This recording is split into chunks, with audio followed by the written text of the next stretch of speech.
Hey everybody, how's it going? This is Max with BuzzTox here, and I'm back with the Westworld Season 2, Episode 9 Explained video. Now in these videos, I take a look at the latest episode of Westworld to air, and I give my thoughts on what happened as well as give my predictions and theories about what will happen next. Now this episode starts with almost a tease to what's going to happen with William's storyline in this episode. We open with William having a flashback, and it starts with him saying a quote that we hear later in the episode, when he talks about this stain that nobody sees that's in him, except for his own wife. And we get a look at Juliet's death, we get a look at the chandelier, her in the bathtub, him running upstairs. And finally we see him putting the gun to his head, which hints at William's emotional situation at the end of this episode. And this to me hints at the revelations we're going to get of William in this episode. First, there's who he is as a person and his self-identity. And we learn that in this episode, William has self-identity issues, where William talks about choices. How an individual is just a collection of choices, and William wonders where these choices come from, and he asks himself if he has a choice. And this is ironic because choices make you who you are, but all of William's choices are specifically because he's hiding his own identity. And that feeds into what his wife is saying, where if he keeps pretending, he's not going to remember who he is. And that's because all of his choices are meant to actively hide who he really is. William pretends to be the villain. He pretends to be William, and he's pretending to be human. And it's this self-identity issue where William doesn't even know who he is anymore. But he knows for certain that he doesn't belong in this world. He thinks he belongs to another. And that's why he's on this journey of finding the door. Ford sent William on a journey of self-discovery. He sent him on an adventure for William to find himself again, much like his first time in the park with Dolores. To end up at the point where William makes choices for himself, rather than choices to mask who he really is. And there's the constant talk in this episode that William doesn't belong in this world, he belongs to another, and of course he's referring to Westworld. And that's been hinted at all along. The first time he went in Westworld, he found himself, he fell in love, he felt all these real feelings. And even in Season 1, he tells Dolores that Westworld feels more real than the real world itself. And that's why he pursued the maze, because he was trying to make this world that he wants to belong to and love so much. He wanted to make it real. He wanted it to have meaning and true stakes. And now he got his wish, and he's in the transition of moving into this new world. We see him following the door, and in that he's been confronting all of his mistakes. And we saw him finally kill his daughter, which represents him removing the last anchor into reality. So now at this point, the only things that make up William is his experiences at Westworld, the world that he wants to belong to. And all that's left now is Dolores. So that's why I think William is going to be the first human ever to successfully be transferred into a host body. Because what William said is that the key issue is that the mind rejects reality. Now, first we thought it was your mind rejecting the new body. Like an organ. It's not a perfect match, but it's more like your mind rejects reality. But this will never happen to William because William's reality has always belonged in Westworld. And he's always been in love with a woman who's been immortal. So because of this journey of self-discovery that Ford has William on, he's prepping his mind to be ready to accept his new reality. And at this point, William is almost ready. To the point where he's even contemplating his own existence as a human, and is second-guessing his own choices. And the third key concept in this episode is Ford and William's relationship and their similarities. On the surface, it seems like these two have a very negative relationship. But I believe it goes much deeper than that, and that's why Ford is providing William this new game. Sure, Ford has some hatred, and that's why William is going through some suffering.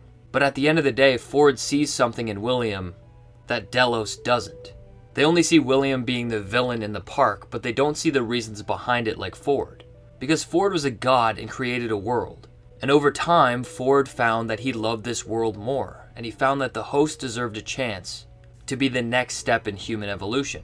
Whereas William belongs in Ford's world. He's always wanted to be a part of it. And the last season, they both wanted the host to achieve the maze. He wanted the host to be free, period. So he could belong in a world with stakes and with meaning. And just as Ford tells Maeve that he used to deal with this world with humor, William deals with this world by becoming a philanthropist. And he takes on the persona of the villain to try and make the world he wants to be a part of more real. So there's a lot more to William than just being a villain. And Ford saw this in Season 1. You know, I always felt this place was missing a real villain. Hence my humble contribution. I admit, I lack the imagination to even conceive of someone like you. You can't come up with a character like William because he's immensely complex. He does the most cynical, evil things, but it comes from a place of wanting love and belonging. And I think we see this part of William be built throughout the episode. And first, it all starts with William at his own party. At this party, it's unknown what exactly they're celebrating, but it is specifically for William. And it takes place just before season 1, because William's wife Juliet died just before he went into the park to find the maze. Now we see William make some small talk, talking about Plutarch, and this individual, Jack, comments on William being from humble roots. And he tells William that even if there isn't an infinite amount of worlds, he still has conquered more than one. And this is obviously referencing the multiple worlds that he has purchased. Westworld, Shogun World, Raj World. And he's conquered the real world by pretending. He has the American dream. He has the life that anyone would ever want, on the surface. But underneath, all he wants to do is belong to another world. And the truth is, in William's character, is that he doesn't want to conquer a world. All he's ever wanted is for Westworld to be real, so he can be a part of it. Last season we saw him pursue the maze, because he's after real consequences and choices for his actions. He wants the people he interacts with to be real. He doesn't want to conquer them, and he doesn't want to be that one-note villain that he's perceived as in Westworld. He wants them to break from their chains and break from Ford and fight him back. Because as he says over and over again, he wants something with truth and meaning, and he's been chasing it his whole life, ever since he felt the truth and love he felt for Dolores. And I believe personally that's why William is so tortured, is that he finally felt love and then he was backstabbed because everything that he ever achieved with Dolores wasn't actually true. And we see that that haunts him to this day. And I think William seeing Dolores is just a reminder of the stain that she left on him. And that's the tragic story of William, is that he married Juliet loving Dolores, and he tried to tell himself that he wasn't. And that's a reason why he kept going back and going back into the park. He could never get Dolores to remember the adventures that he went on, so he made her suffer to try and make her seem more real, so he could try and find and interact with the Dolores that he once knew. And he's also had a huge impact on her life. She was programmed to be in love with Teddy, but her interactions with William still bled into her other storylines. Because I believe these characters, no matter what, their paths will always come back together. If it's not this season, then it's the next season, or it's season 4. But I think these characters are meant to come together. There's no one coming for you. You're wrong. His love is real. So is mine. William will find me. And even here we see something come over William, and he has a fixation on his forearm. And we've seen him focus on this multiple times. In the kitchen at his own house, and in the present cutting at his own arm. Now this to me doesn't add up for him being a host. I understand that we've seen Bernard cut at his wrist, and you see essentially a USB port that allows him to plug in. I think with William it's a different story. If he were a host, the show insinuates that William was a host before his wife even died, and that doesn't add up. And from a storytelling perspective, him being a host doesn't really add anything to the plot. The last season was about hosts achieving consciousness, the maze. And this season needs to be different in order for it to be successful. It's about the door, humans turning into hosts. I think that this could represent either one of two things. First, it could be William's paranoia. It is the wish that he was a host. It was the wish that he could escape from this life that he's living. And he tries to cut his arm out because he's descending into madness. He's at the point where he's confused if he's even human or host. The reality is that he's human, and if he cuts open his arm, there might be nothing there. And that's exactly where Ford wants him. A place where his mind can handle the reality of being transported into a host body. A second thought that I had is that this is a chip. I believe that since William is so fixated in being a part of the wrong world, I believe that William had a failsafe in joining that world. We see in episode 2 that he says he wants to fight back, he wants to appeal the verdict, because he believes that in Westworld there were no stakes, and he doesn't believe him being stereotyped as a villain is accurate. So I think William could have had a chip put in him to make a more accurate portrait of who he actually is. Because William is incredibly complex. And William's basis of printing human consciousness is based on choice. He thinks that Westworld shows people for who they really are because of the choices they make. But for William's whole life, every choice he's ever made is to hide who he truly is. So it's a conundrum in his character that he might try and foresee. And we notice here he seems to have a scar on his forearm, which could indicate that something was implemented in there, which would suggest that it's a chip. A chip to accurately portray William for who he really is. But then we see some character development with him and his daughter, Emily. It's clear that she isn't mad at William, she's sympathizing with him because of her mother. So it's clear that Emily gets mad at William after her mother dies, because then she puts all that on her father. But after his discussion with Grace, he makes his way to the bar to talk to Ford. And it's clear that these characters don't have the most respect for each other. In the business environment, they both get in each other's way. Ford is the storyteller and William is the businessman. And Ford ends up bringing up the Valley. And Ford asks William when was the last time he looked at his own creation.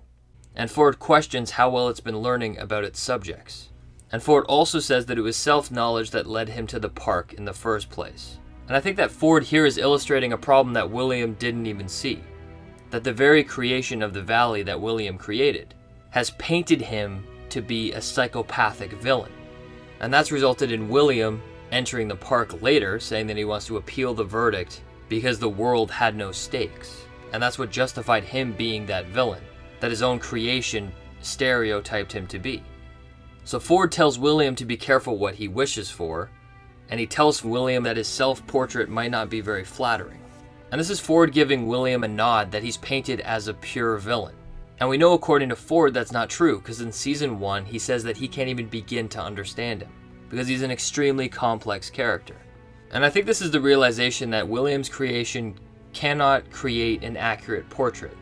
Because as I said before about choices, William's system of creating consciousness from humans is based off their choices, and William's character has been defined by making choices to hide who he truly is, even though his formula was that choices make somebody who they are.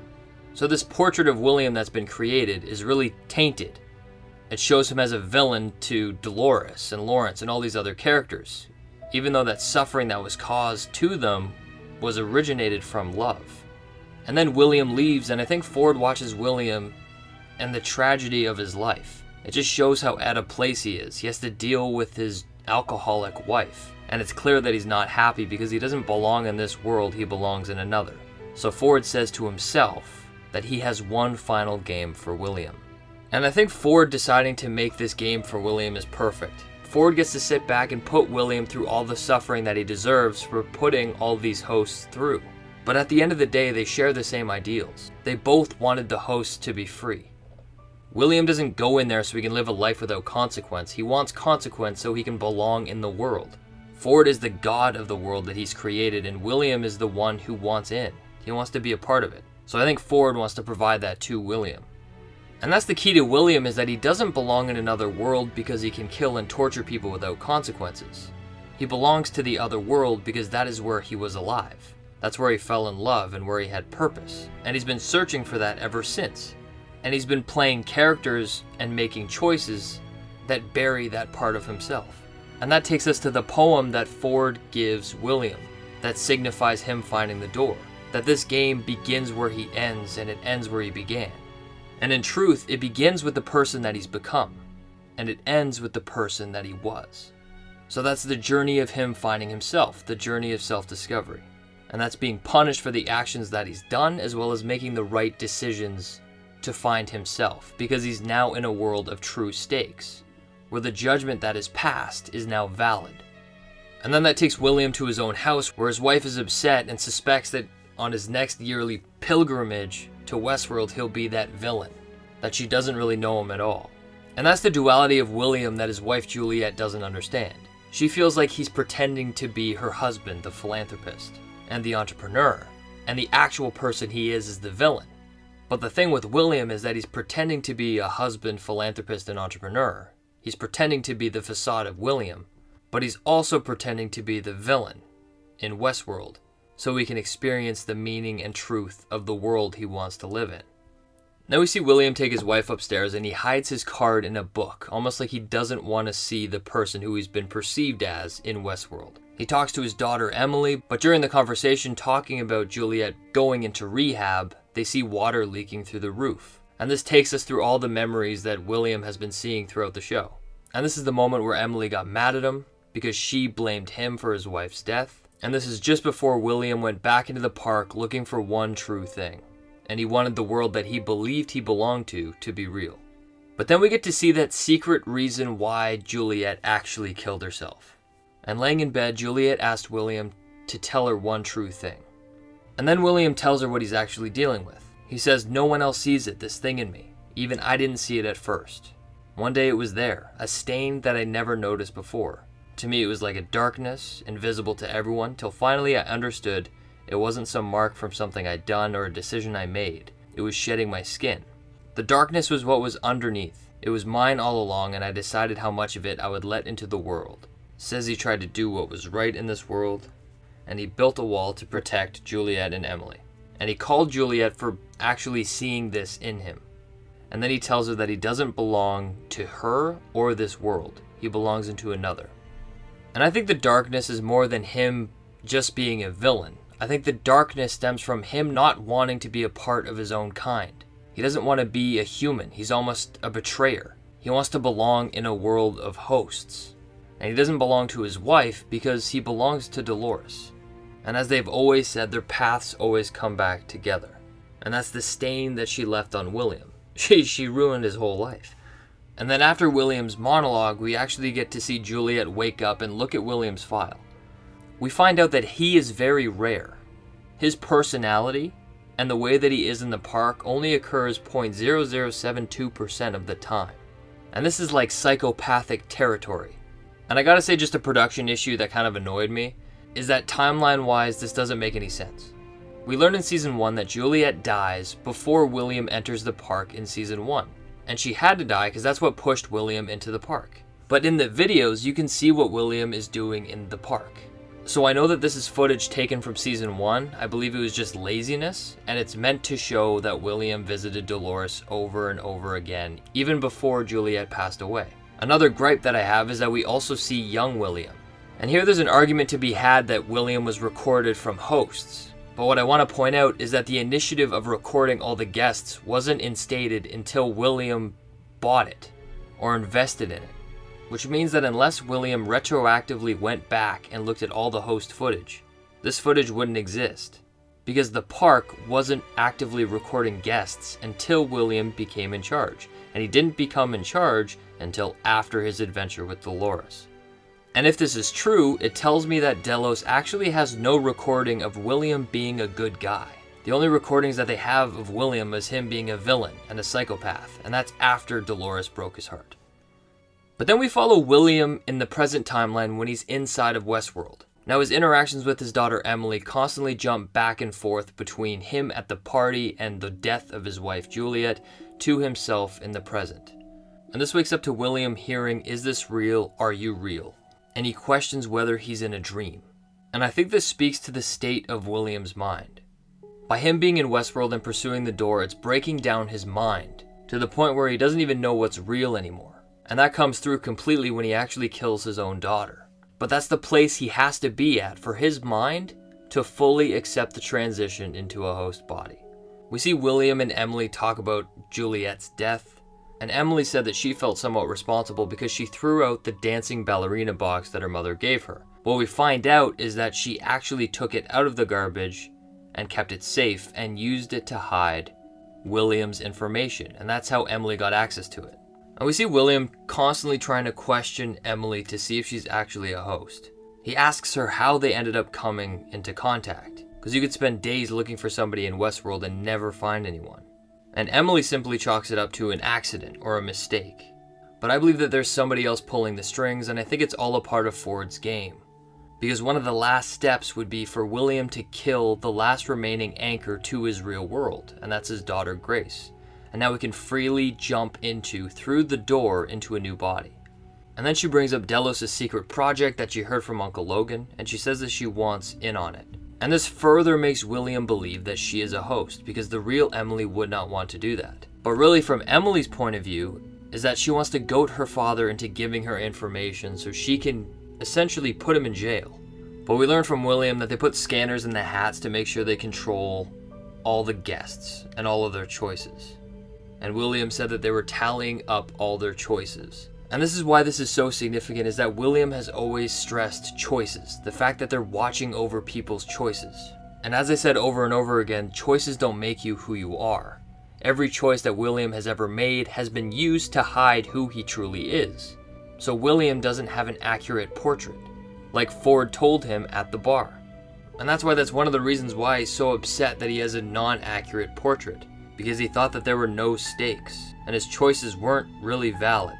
And I'm sure that's one of the reasons why he wants to burn the whole thing to the ground. And then William wonders why they're going through this. And Emily just says she wants to know the truth, but here William has already made up her mind that Emily is a host. And here he doesn't even talk to Emily, he talks directly to Ford. He says that he's sadistic and wants to rub what he built in his face. But William promises that he won't be distracted and he's going to see through his mission, and that he can make his own decisions and that he will destroy Westworld. And that sums up Ford and William. One of them created the world and the other one just wanted to be a part of it. But here we learn Emily's actual intentions, that she actually doesn't care about William. And she tells him that he's completely lost control or grip on what's actually real. And this is the perfect place for William to go through the door, as I said earlier. So Emily plans to expose William and then help arrives. We see William get scanned and cleared as a human.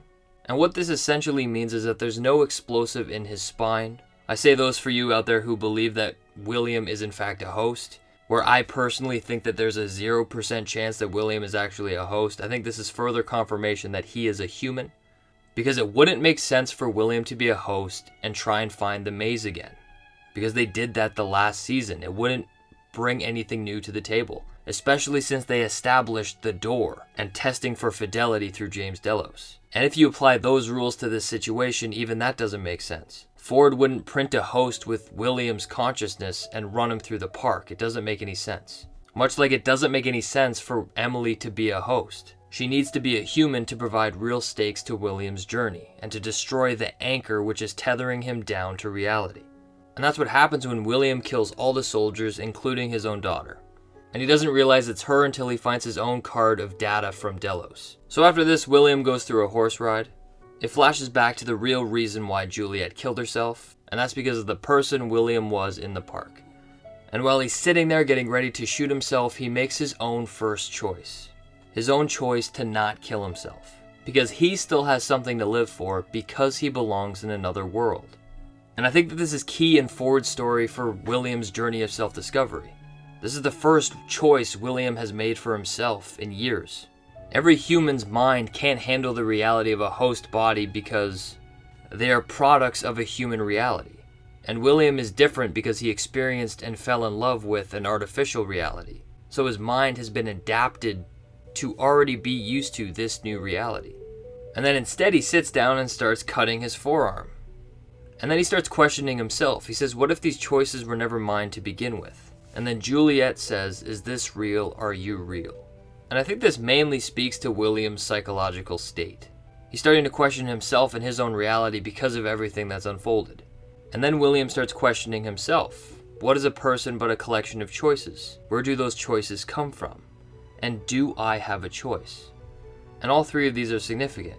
Because first of all, William does have a choice, and he chose not to kill himself. It's the choice that's going to allow him to pursue this new world that he believes he belongs to. And William's choices came from him protecting who he actually is. A man who wants to jump between worlds to live with a woman who is not essentially real. And those choices to hide who he truly was, by William's logic, make him who he is. So it's extremely ironic that the choices that William made were to protect himself, even though these choices define who he is. His choices were just a shield to protect himself. And that factors into what his wife finally says, what he hears his wife say to him. And that is, if you keep pretending, you're not going to remember who you are. And I think William is at this point now, where he's made a collection of choices to protect himself, and he's made a collection of choices to pretend, that he's starting to forget who he actually is. And that's why Ford made this journey of self-discovery for him.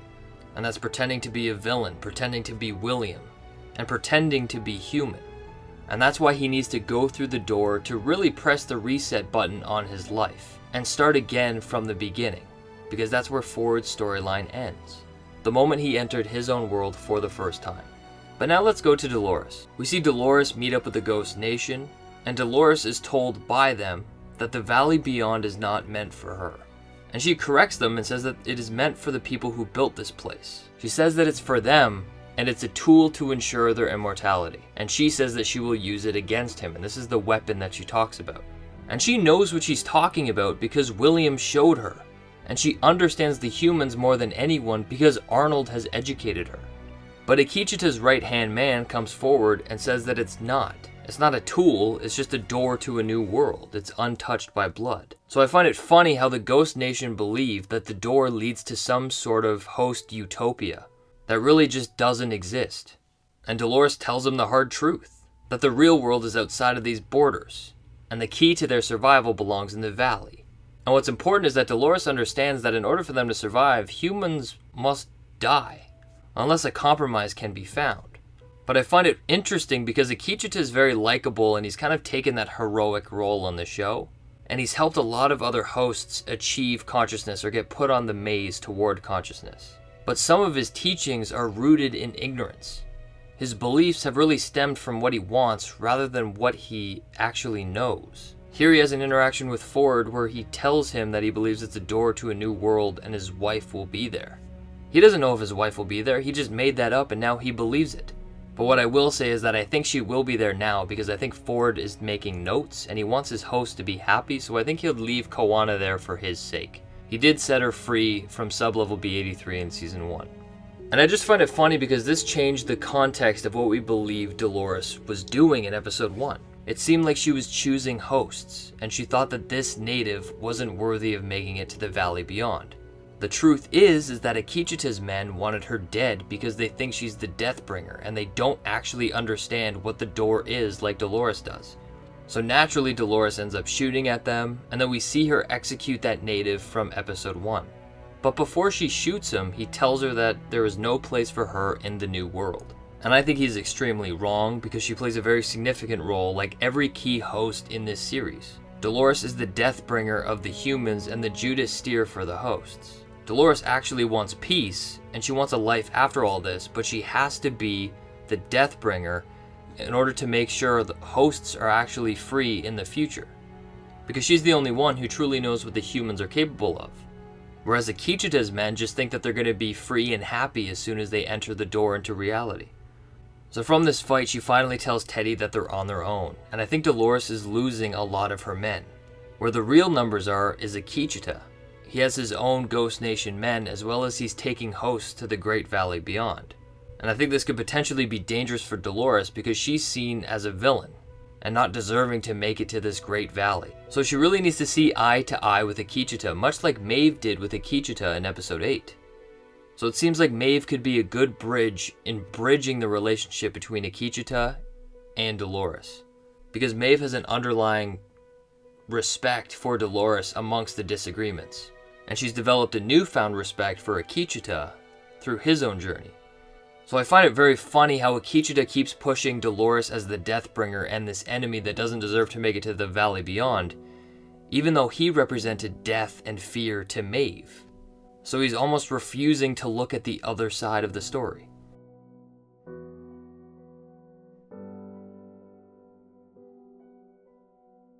And then we start to see Teddy coming back, and that's him finding consciousness, and he lets Akichita's right-hand man go. And that's going to have huge implications on the next episode of Westworld. He's definitely going to tell Akichita that the Deathbringer came and killed a lot of his men. And to Akichita, it seems like the Deathbringer has brought death, even though he doesn't understand the other side of the story, that his men were ignorant and they attacked first. So I think it's fueling like a civil war or a fight between the hosts, even though it should really be hosts versus humans. But then we see Dolores and Teddy make it to an abandoned building. And we see Teddy and Dolores talk about their own nature. The fact that they aren't guided by nature and they weren't created by nature. And Teddy talks about how he still loves her, but we see how hurt he actually is from being changed. So he's angry that she changed him into a monster, but Dolores argues that it was necessary in saving him. But Teddy doesn't see the point in surviving if he becomes like the humans. So I think that's an interesting statement that Dolores might think about because she's so fixated on being extreme and being ruthless to get what she wants without looking at other paths. And it seems like that's where Maeve and Akecheta come in, where Maeve has developed good relationships with humans. And so has Bernard, and these characters could have an impact on Dolores. And Dolores might start listening more because the person who she loves agrees with their sentiments. So Teddy ends up killing himself because he knows where she will lead them. And for me right now in the show, we're really jumping between 3 different leaders, and they all represent different things. Akecheta fights for all the hosts, and only the hosts. He only focuses in on being the teacher and bringing them to consciousness. And then there's Maeve, and she essentially fights for herself, and she fights for her daughter.